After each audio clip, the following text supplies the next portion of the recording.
Qui Selinunte vi parla Umberto Leone, nelle vesti di presidente dell'associazione Selinunte Cunta e Canta.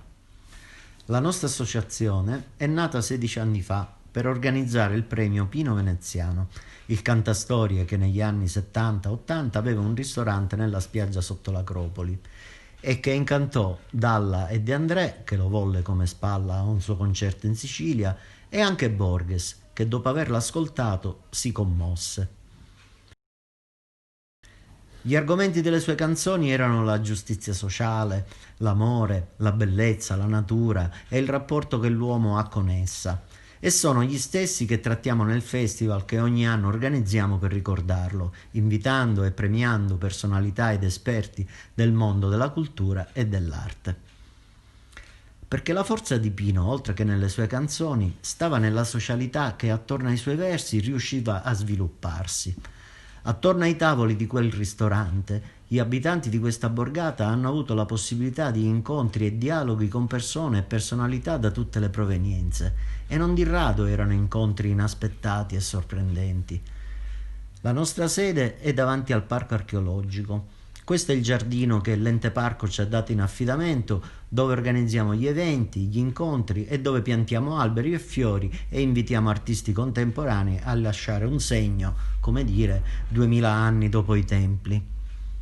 Ogni anno seminiamo centinaia di girasoli, con i bambini della scuola elementare che è qui accanto. Attorno scriviamo sempre un verso di una delle canzoni di Pino. Adesso dobbiamo restaurare, con l'Università di Palermo, quest'opera che è un albero parlante. È un pino tagliato dalla mafia a un consigliere comunale di Castelvetrano. È un'opera in collaborazione con l'attore Vincenzo Pirrotta e lo scrittore Gaetano Savatteri.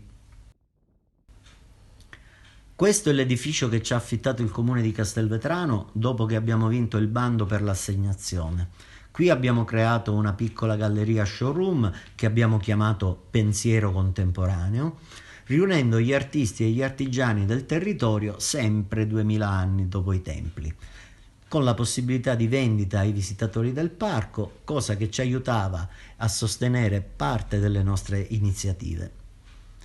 Ora, per le ragioni che tutti sappiamo, apparso il Covid, scomparso il turismo, venendo meno questa attività, siamo davvero molto in difficoltà e per questo vi chiediamo un piccolo, un medio o un grande aiuto e vi invitiamo a prendere nota del nostro IBAN per sostenere le nostre iniziative. Qui Selinunte vi ringrazio di cuore, passo e chiudo.